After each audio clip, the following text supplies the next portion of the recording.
Hello, this is Idodmg and welcome back to the channel. In this Path of Exile 2 video, I want to talk to you about the Ascendancy classes for the Warrior. Going into early access, and at the time of recording, early access is not out yet, and so I'm kind of breaking down each of these classes and their ascendancies. We have 12 different ascendancies. They're going to be in early access from the start. So I'm kind of spreading it out, and I'm having a video for each class. But let's go ahead and talk about it right now. Went ahead and jumped right into the forum post. Again, this is going to be for Path of Exile 2 early access, and today we're talking about the Warrior. There's two different ascendancy classes. We have the Titan and the Warbringer. The Titan, let's go ahead and kick this one off right away. This one is your two-handed. This one's all about stuns and slams and big AoEs from what I've read so far.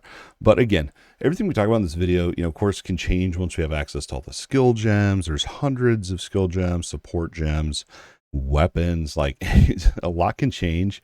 The point in these videos here is really for me to kind of just talk through which class I may want to go and kind of purely based off the ascendancy tree. So the very first one here for the Titan is Stone Skin. This one's going to give you 50% more armor from your equipped body armor. Now, I have not played Path of Exile 2 at the time of recording, but in PoE 1, you had different armor types that could either give you armor, evasion, or energy shield, and then you could also get combinations of both. So I'm assuming it's going to be similar in PoE 2. So if you get a really high stacked body armor piece with armor, then you ramp it up by 50%. Pretty obvious there. So there's kind of two different parts to the Warrior here. As I mentioned, there is the stuns and slams. Let's go ahead and talk about the slam abilities here. So every second time that you use a slam skill yourself, so you have to cast it yourself, so it's not an auto cast. Every second time that you use a slam skill, it will be ancestrally boosted. What you can see over here, an ancestral boosted ability does 20% more damage and has a 20% more area of effect. So this is pretty awesome. Now, Earthbreaker over here is going to synergize up with your slam skills as well. Earthbreaker is going to give you a 20% chance for your slam skills that you use to cause aftershocks. Now, aftershocks in my mind is kind of like an echo type of mechanic where the ability happens a second time. So there's a tooltip here that shows you. So aftershocks are bursts of area damage that are going to happen at the initial impact area from the skill that caused the aftershock to actually happen. Then the other thing to note here with aftershock is the damage type will be the same as what the initial ability was, unless if it's otherwise specified. PoE is super in-depth. There's going to be ways to take this to have certain things trigger different effects, and I think we're going to see some interesting combinations here with your slam abilities and aftershocks and all of that. So that's kind of your slams. It's really kind of simple where you have the ancestral boost every second slam, and then you also have your aftershocks. It's pretty straightforward. Now, the stuns are a little bit more in depth, and I actually had to reread this thing a few times to kind of understand kind of where they were going with it here, and I think I wrapped my head around it. But before we jump into all the slam complexity here, I don't know if it's really complexity, but whatever it is, there's two kind of utility things that you can get here.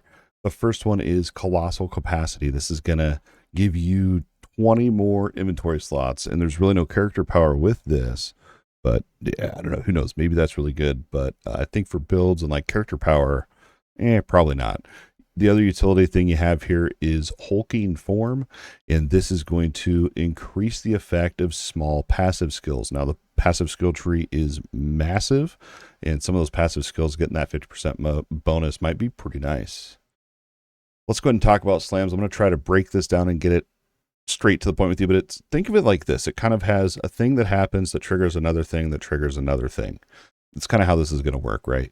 So the very first way to kind of unlock these stuns and to basically gain 40% more damage is this crushing impacts. Your hits are now crushing blows. So what's a crushing blow? A crushing blow will cause a heavy stun on an enemy, but that enemy has to be primed for the stun first. So in order to prime an enemy for a stun, basically the way that it's going to work is you have a mechanic called heavy stun buildup, basically. So whenever you're hitting an enemy, you're going to be building this up, and once you get to a certain threshold, they'll be primed for stun, and then you can actually heavy stun them and then gain 40% more damage bonus from stunned enemies, but we'll talk about that here in a minute. Now, the monster type is going to actually affect how big of a threshold these monsters have. So for normal enemies, it's 40% heavy buildup. Magic enemies are 60%, rare is 70%, and unique is 80%. So the more rare or unique the monster is, the higher threshold it's going to have before it can be actually primed for stun and then heavy stunned after that. So there's a lot that goes into this, and it's going to be really interesting to see how this is actually going to play out. Like, for example, will the heavy stun buildup have like a decay thing where if you just, or is it just literally when you hit it, that's the buildup, and then when you hit it again, it builds up, or does it decay if you don't hit it for a certain amount of time? It'll be interesting to see. I can't wait to get my hands on this game. So where were we with the heavy stuns here? So all your hits are crushing blows. Those crushing blows can heavy stun things. Now you have to prime these enemies to be stunned through just hitting them basically with pretty much anything. Now when the enemy is primed for stun, you then actually use your heavy stun, and this is where the damage bonus is going to be from surprising strength. This node will give you 40% more damage against heavy stunned enemies. So we're going to have to see like how long are they stunned for? Like how good is this? Like how much downtime are we going to have on the heavy stun status? It's going to be interesting. I think this one could be a really interesting thing to mess around with. And last but not least, of course, we have Mysterious Lineage here, and this is going to give you 15% more max life. That's going to be pretty good. I'm always struggling to get more max life in PoE 1, so we'll see how that carries over into PoE 2. That is the Titan Ascendancy. Let's go ahead and jump over here to the Warbringer. Recently, Grinding Gear Games released a video and they showcased all the different ascendancies, and I made a video about that, and one of the ascendancies I was talking about was the Warbringer. It has a really cool mechanic where you can have ancestral spirits out that are linked to your totems. This sounded really cool, and so I can't wait to break it down with you here. This is the Warbringer. The very first node that you can pick up here is you can break armor equal to 10% of the hit damage dealt, and then you can also take that a step further and you can break enemy armor to below 0. This is going to be really good. I mean, I haven't played PoE 2, so it's kind of speculation here, but it sounds like when you deal damage, you're going to be also, bringing their armor down, and then being able to bring it down even below 0 means you're going to do even more damage. This could be really, really good. And then that's also going to not just buff up your damage, but your ancestral spirits damage as well. The next thing you can unlock here is Jade Heritage, and this is a skill unlock actually. What it's going to do is every second you will gain a stack of Jade. Now when you use the ability, it's going to consume those stacks to give you a buff that will absorb all damage from hits up to a maximum based on how much Jade you consumed. So one stack that you consume is one hit is what it sounds like. But here's the catch. When you're encased in this Jade, you cannot move or perform any actions. So this is going to be like definitely a circuit breaker defensive ability here. While you let your ancestral spirits go ham is kind of the way I'm thinking of it here. Now, Answered Call, this is the one I was talking about here. This is how you actually unlock those ancestral spirits. Whenever you summon a totem, you're going to trigger the spirits. Each of your totems will summon a minion to fight for you. If the totem that summoned the minion dies, then the ancestral spirit will die too. So the way that I was thinking about this is, let's say I put a totem by me and my ancestral spirit goes into the pack or whatever, and I don't know, I probably wouldn't play a range since I'm assumingly, a melee base class here. But if I could protect that totem while that ancestral spirit's just going ham like that, I mean, that sounds like a pretty good strat to me. But again, we'll have to see when we actually get into the game here. We have Wooden Wall. This is 20% damage from hits that you would take goes to your totem before you.